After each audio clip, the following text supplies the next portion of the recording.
If you ask me what keeps most people from building a stable financial life, I would not begin with wages, recessions, or stock tips. I would begin with behavior.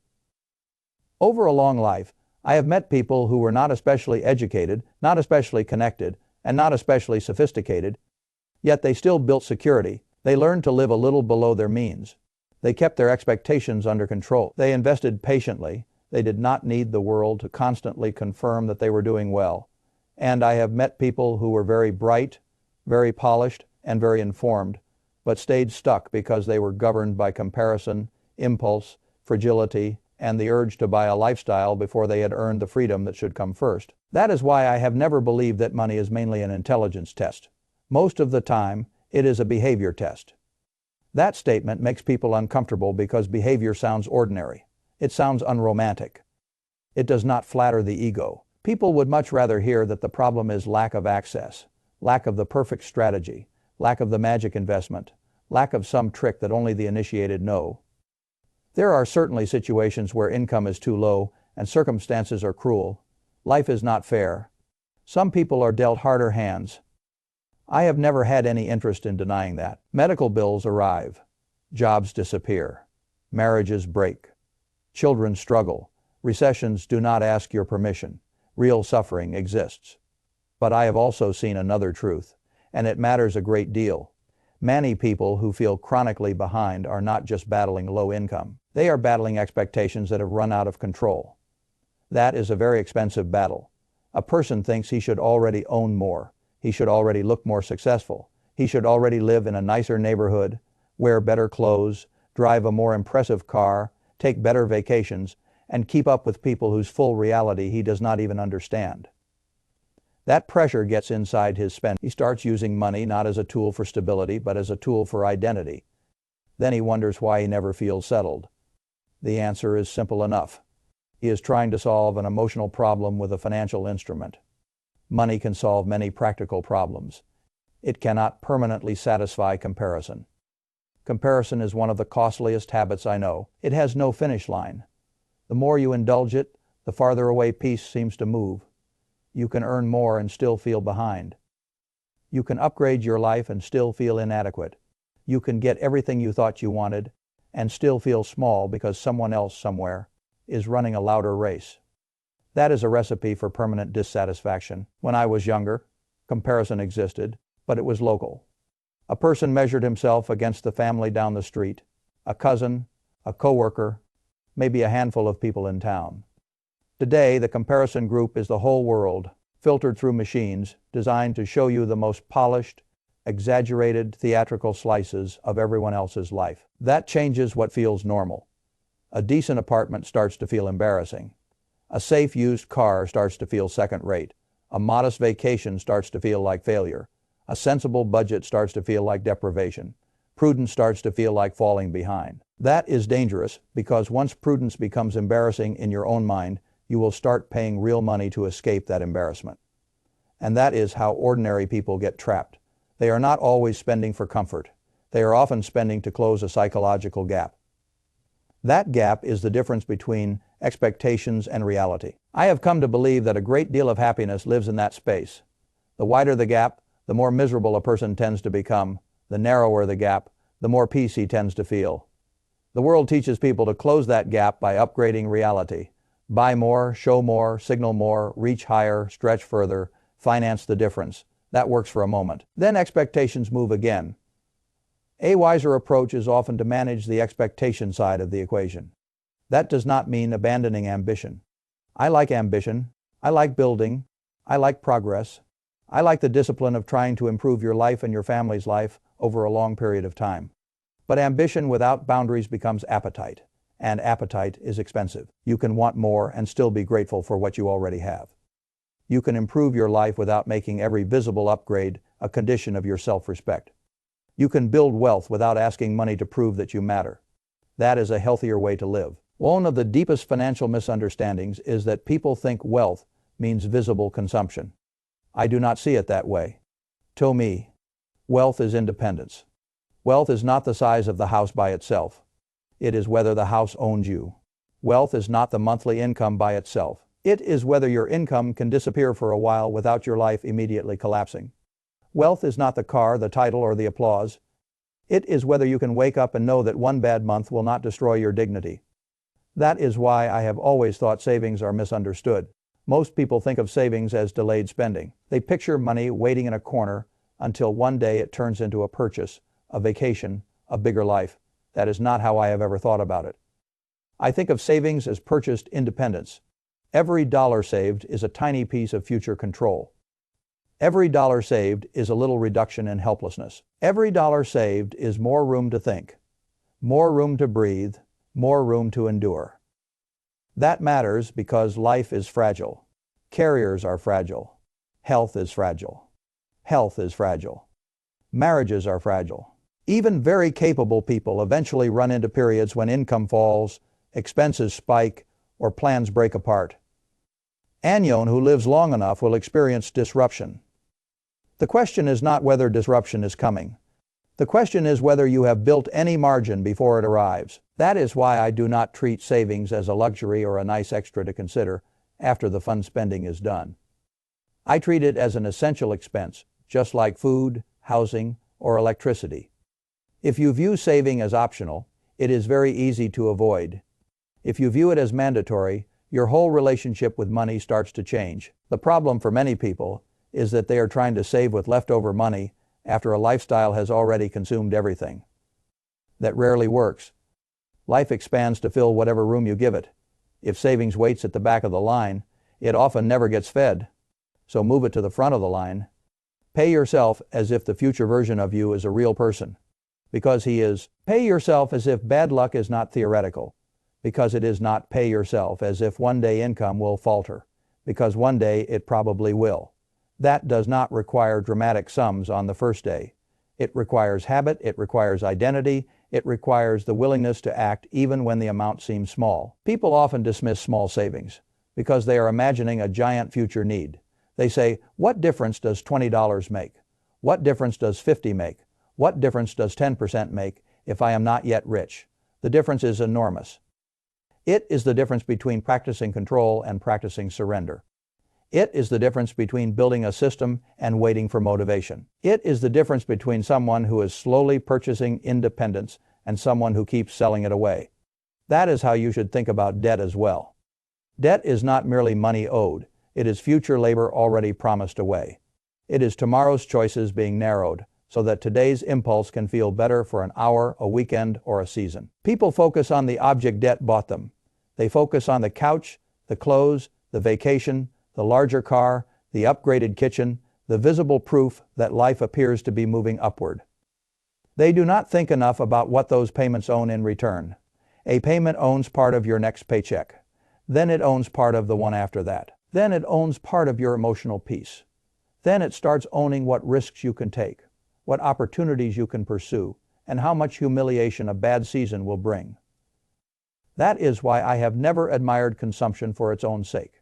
I have no objection to enjoying life. A little comfort, a little ease, a little joy, a little room for delight can all be reasonable and wise. The point is not to become joyless. The point is to stop confusing comfort with theater and stop confusing purchases with freedom. A lot of spending is not truly about utility. It is about identity. If nobody could see your house, what house would you want? If nobody could see your car, what car would you drive? If nobody knew your salary, what title would you chase? If nobody could admire your clothes, how much of the closet would still matter? If nobody were watching, how much of your lifestyle would instantly shift from status to utility? That is a useful test. Most people, if they answered honestly, would discover that a surprising share of what they chase has less to do with daily well-being and more to do with an imagined audience, and that audience is almost never as attentive as they think. This is one of the funniest truths in finance. People buy signals hoping to impress others. The others are usually not admiring them. They are merely imagining themselves owning the same signal. The person looking at the nice car is not having a moral awakening about your discipline. He is picturing himself behind the wheel. The person looking at your vacation photos is not deeply grateful for your success. She is comparing them to her own life. The person noticing the upgraded house is not thinking about your peace of mind. He is measuring his own position against the image. That is human nature. Once you understand that, status spending starts to lose some of its glamour. You realize that you are often trying to buy admiration from people who are mostly busy thinking about themselves. That is not an efficient use of capital. I have known many people who wanted to be rich when what they really wanted was not riches but independence. Those are not the same thing. A person can have very large resources and still be psychologically trapped, still be owned by the opinions of other people, still be unable to live on his own terms. Another person can have more modest resources and yet enjoy remarkable independence because his needs are sane, his expectations are manageable, and his behavior is disciplined. That second person is often wealthier, in the only sense that matters. The world tends to measure wealth with outer scorecards. Bigger, louder, more visible, more dramatic. I have always cared more about the inner scorecard. Can you sleep? Can you withstand a shock? Can you say no? Can you go through a rough patch without immediately collapsing? Can you keep your family's dignity when conditions are ugly? Can you make decisions because they are right rather than because you are cornered? That is real strength. And that is why ignorance is so costly. I do not mean ignorance in the sense of low intelligence. I mean the refusal to look squarely at how money actually behaves in your life.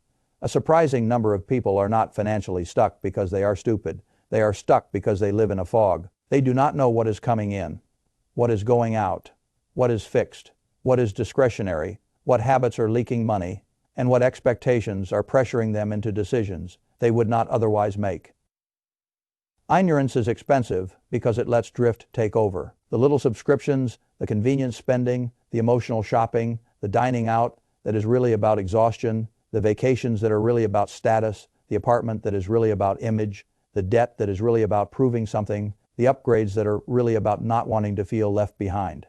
None of these things always looks catastrophic by itself, but together they can build a life that feels richer on the surface and more fragile underneath. That is a rotten trade. If you want control, you must count. If you want clarity, you must measure. If you want progress, you must be willing to see yourself honestly. A lot of people are less afraid of their numbers than they are afraid of what the numbers will reveal about their habits. But reality is where improvement begins. You cannot optimize what you refuse to examine. So know what comes in, know what goes out, know what belongs to survival, what belongs to comfort, and what belongs to insecurity. That distinction matters. There is no shame in admitting that some bad decisions came from outsized expectations. There is actually relief in it. Once you can say, I helped create this mess, you can also say, I can help create a way out. Responsibility feels heavy at first, but it is lighter than helplessness. That is one reason I have always liked honest self-examination. If the problem is entirely outside you, then the solution is also outside you. If part of the problem is in your expectations, your habits, your comparisons, your refusal to save first, your tendency to medicate emotion with spending, then part of the solution is back in your hands. That is hopeful. It means behavior can rescue a lot of people long before brilliance ever enters the room. The same principle shows up in investing. People think that if they do not know how to pick the perfect stock, predict the next boom, or speak the language of Wall Street, then long-term financial progress is unavailable to them. I do not believe that.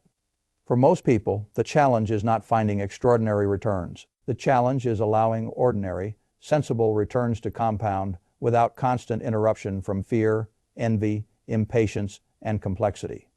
Time does the heavy lifting. Behavior determines whether time is allowed to work. A simple investment plan held through thick and thin can outperform a more brilliant plan that gets abandoned every time the weather changes.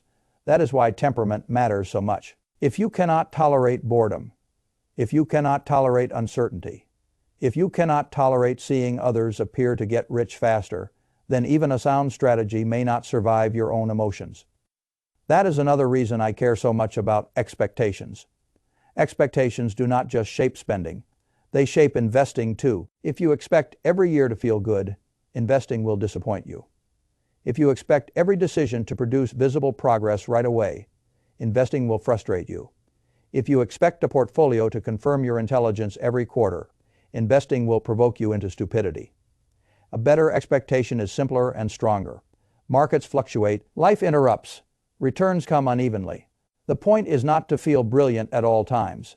The point is to stay in the game, and staying in the game requires emotional discipline. That word, discipline, frightens people because they imagine misery. They imagine hair shirts and self-denial and lives stripped of all pleasure. I do not mean it that way. I mean discipline as alignment, spending aligned with what truly improves your life, saving aligned with the reality that hard seasons are inevitable, investing aligned with your real temperament rather than your fantasy self. That sort of discipline is not punishment. It is protection. I have often thought that people misunderstand what they are buying when they chase independence. They imagine that independence means total withdrawal, total ease, the absence of obligation, perhaps some fantasy of lying on a beach with no demands. That is childish. Real independence is less dramatic and more useful. It is the ability to make decisions with less desperation in the room. Independence is being able to leave a bad job without immediate disaster. Independence is being able to handle illness without your whole household falling apart. Independence is having enough reserves to say no to nonsense. Independence is not needing every month to go perfectly in order for the structure of your life to remain standing.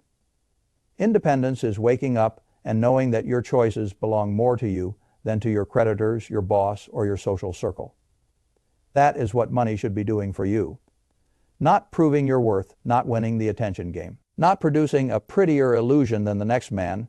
It should be buying room to think, room to recover, room to make fewer fear-based choices, room to preserve dignity when conditions become unkind. If you frame money that way, many decisions become clearer. You begin asking different questions.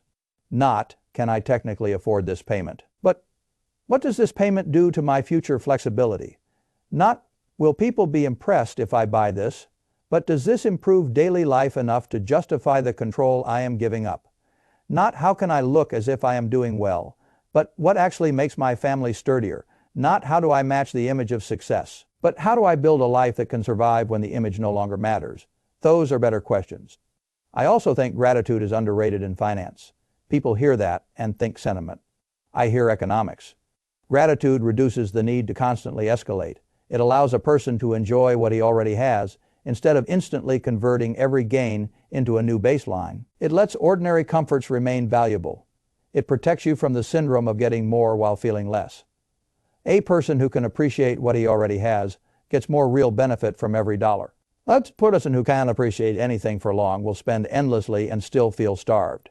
That is not poetry. That is arithmetic of another kind. The happiest financially secure people I have known were not always the highest earners. They were often the ones whose expectations remained sane, whose relationships were strong, whose savings habits were steady, and whose lives were not built around public proof. They knew what enough looked like for them. They were not easy prey for envy. That is a tremendous advantage.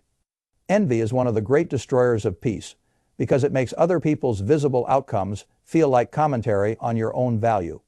It convinces you that you are losing a race you never consciously agreed to run. It turns another person's house into your disappointment, another person's title into your insecurity, another person's vacation into your dissatisfaction. That is madness. If you cannot step off that track, no amount of income will cure you. You will keep enlarging the stage but never satisfying the need for applause. The wiser path is not to kill ambition. It is to yoke ambition to independence rather than display. Work hard, yes build, yes save, yes invest, yes improve your life, yes but do it in service of freedom, not vanity. Do it so that one day your money becomes a quiet ally instead of a loud costume. Do it so that you can weather hard times without losing your mind. Do it so that your family does not have to inherit your anxiety. Do it so that your choices gradually belong more to your principles and less to your pressures. That is noble enough for me. I have no objection to wealth. I have spent my life building it. But I have always been more interested in what wealth does to a person's options than in what it does to his image. The image is temporary. The options are the real asset. Options let you think long term. Options let you walk away from nonsense. Options let you invest patiently. Options let you be generous from strength rather than from performance. Options let you sleep. Sleep is not a trivial benefit. I have known people with impressive lifestyles who slept terribly because the structure underneath them was too tense. Every bill, every quarter, every market move, every shift in income felt existential. Then I have known people with much plainer lives who slept peacefully because they had built enough margin enough savings, enough realism, and enough discipline to know that not every storm would sink them. That second condition is what I want. If I were speaking to someone who feels behind, ashamed, or bad with money, I would not begin by lecturing him on obscure financial products. I would begin by restoring reality. First, you are not doomed because you have made mistakes. Second, your position can improve if your behavior improves. Third, small, consistent actions matter much more than grand intentions. Fourth, the noble goal is not to look rich. The noble goal is independence. Fifth, all the noise around you wants your expectations inflated, because inflated expectations make you easy to sell to. Remember that. The world profits when you are dissatisfied. The world profits when you feel behind. The world profits when prudence embarrasses you. The world profits when you buy identity with borrowed money, so become harder to manipulate. Know what enough means. Know what you truly value. Save first, spend on utility before status. Use debt cautiously, if at all. Invest simply, expect fragility, and prepare for it. Protect your peace from comparison. Let gratitude keep your goals from becoming a form of self-punishment. That is not glamorous advice. It is better than glamorous advice, because glamour does not compound. Behavior does. Over a long enough life, sensible behavior can do extraordinary things. Not just to your portfolio, but to your character. It makes you calmer, less reactive, less cornered, less eager to perform, more able to make choices from strength instead of panic. That is a form of wealth too, and I've always thought it was one of the finest forms. So when people ask me what money is ultimately for, I give them a simple answer. Money is for buying control over your life. Not total control. Nobody gets that. Life remains uncertain. Pain still comes. Disruption still comes. You can save diligently and still suffer. You can invest wisely and still face hard seasons. But savings, discipline, and realistic expectations can keep those seasons from owning you completely. That is enough reason to take money seriously. Not as a scoreboard. Not as a beauty contest. Not as a tool for proving that you belong. As a tool for building a life that does not collapse every time reality refuses to cooperate. That is the kind of wealth I have always respected. And if you build toward that slowly, patiently, without needing the crowd's approval, you may find something much more valuable than the image of success. You may find peace. And peace, once earned, is worth more than most people understand.